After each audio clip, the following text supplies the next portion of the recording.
Bonjour à tous et bienvenue sur la chaîne YouTube de France Minéraux. Je suis ravie de vous retrouver aujourd'hui pour vous donner 5 pierres que l'on peut très facilement recommander aux enfants. Alors pour commencer, eh bien, nous avons l'ambre. Alors l'ambre, c'est une pierre que l'on associe très souvent aux nourrissons et aux très jeunes enfants, voilà, aux bébés en fait de façon générale. C'est une pierre effectivement qui aidera à apaiser les douleurs dentaires, voilà. Alors c'est une pierre de toute façon qui aide à apaiser les douleurs dentaires de façon générale, même chez l'adulte, mais c'est vrai que l'ambre est vraiment la pierre des bébés en fait. Donc voilà, on fait cette association assez facilement. C'est une pierre également qui aidera l'enfant à s'endormir, à faire ses nuits peut-être un petit peu plus facilement aussi. Et voilà, donc c'est tout simplement la pierre qui symbolise le début de la vie, qui symbolise la naissance aussi. C'est une pierre extrêmement douce et qui apporte ensuite donc sur le long terme et surtout chez les adultes la joie de vivre et le dynamisme. Ensuite nous avons la malachite. Alors la malachite elle peut être recommandée notamment dans des besoins liés à l'hyperactivité.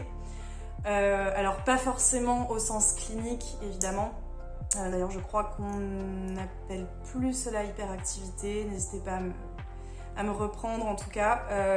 Plus voilà l'hyperactivité dans le sens trait de caractère, voilà un enfant qui est très actif, qui n'arrive pas à se calmer, qui n'arrive potentiellement pas à dormir aussi, qui peut parfois avoir des excès émotionnels comme des excès de colère par exemple. C'est aussi une pierre que l'on va recommander aux enfants qui font des terreurs nocturnes et qui font des cauchemars de façon générale. La malachite est une pierre très puissante, mais elle aide en tout cas les enfants de ce point de vue-là. Étant donné qu'elle est aussi très puissante pour le sommeil, eh bien, les enfants vont pouvoir bénéficier pleinement de ses vertus. Voilà, c'est une pierre qui protège déjà considérablement et surtout qui va protéger des cauchemars. Donc les terreurs nocturnes, c'est encore un niveau supérieur, bien entendu, du cauchemar. Mais en tous les cas, voilà, cette pierre va apporter un sommeil tout à fait réparateur, tout à fait serein aussi, et aidera bien, voilà, à apaiser l'enfant au quotidien, tout simplement. Ensuite, nous avons la calcédoine. Alors la calcédoine, c'est une pierre qui est extrêmement douce, voilà. C'est-à-dire que même au toucher, je trouve que c'est une des pierres vraiment les plus douces. D'ailleurs, la manganocalcite est très similaire au toucher. Je ne sais pas si vous connaissez cette pierre. En tout cas, moi j'adore cette pierre, justement. Je trouve que c'est une pierre extrêmement douce. Et donc la calcédoine, et bien voilà, c'est un petit peu l'équivalent finalement, mais en bleu très clair. C'est une pierre qui va apaiser les angoisses des très jeunes enfants, notamment les angoisses liées à l'attachement à un parent par exemple. C'est une pierre également qui va apaiser les peurs de façon générale et calmer le stress pour mieux dormir. En général, les enfants sont stressés et ont des peurs qui ressurgissent, on va dire, au moment du coucher. C'est pour ça qu'il est très compliqué parfois de coucher ses enfants. Je pense que tous les parents sont passés par là à un moment donné, ou vont y passer en tout cas.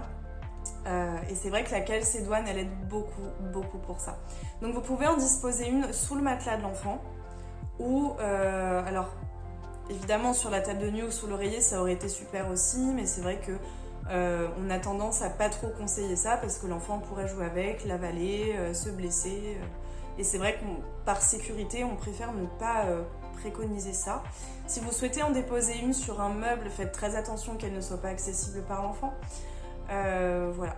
Donc après, vous pouvez aussi utiliser bien entendu des bijoux, si l'enfant est en âge de porter des bijoux, en tout cas au quotidien. Voilà, n'hésitez surtout pas à procéder de cette manière. Ensuite, nous avons le quartz rose. Le quartz rose qu'évidemment, on ne présente plus. Alors, le quartz rose, eh bien, je vais le représenter quand même un petit peu. C'est une pierre d'amour inconditionnel, de douceur. C'est une pierre très apaisante. C'est une pierre anti-stress. C'est une pierre qui aide à dormir. Et c'est une pierre également qui va pouvoir fournir à l'enfant une sensation un petit peu de sécurité et de cocon. Voilà, si par exemple l'enfant a parfois un petit peu du mal à s'endormir parce qu'il a peur, vous pouvez utiliser bien, la combinaison calcédoine quartz rose. Et même au quotidien, sans parler forcément du moment du coucher, qui est beaucoup plus adapté à la calcédoine selon moi. Vous pouvez aussi utiliser du quartz rose au quotidien en journée avec votre enfant. C'est une pierre de toute façon qui symbolise l'amour maternel, qui symbolise la douceur, qui symbolise la compréhension. Donc ça ne peut être qu'un chouette cadeau pour un enfant, selon moi.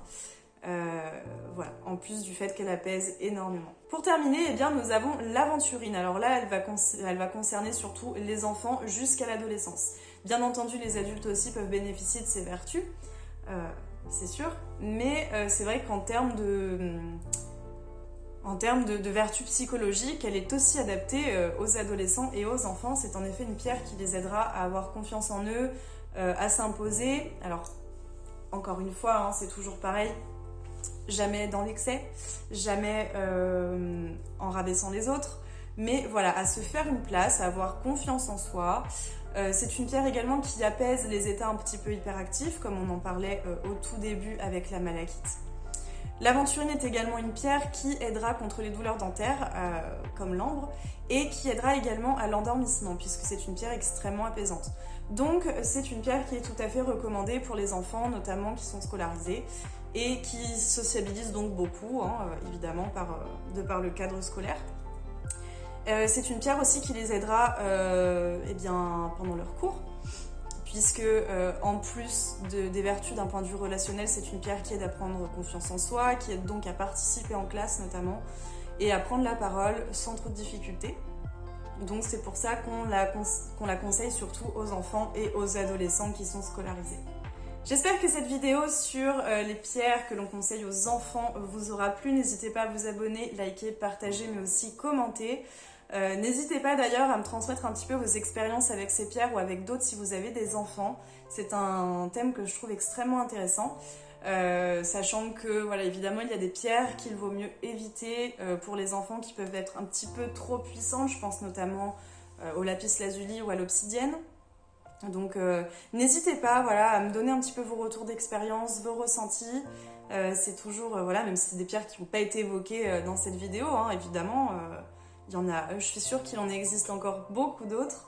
Donc n'hésitez pas, voilà, à ajouter votre pierre à l'édifice, si je puis dire.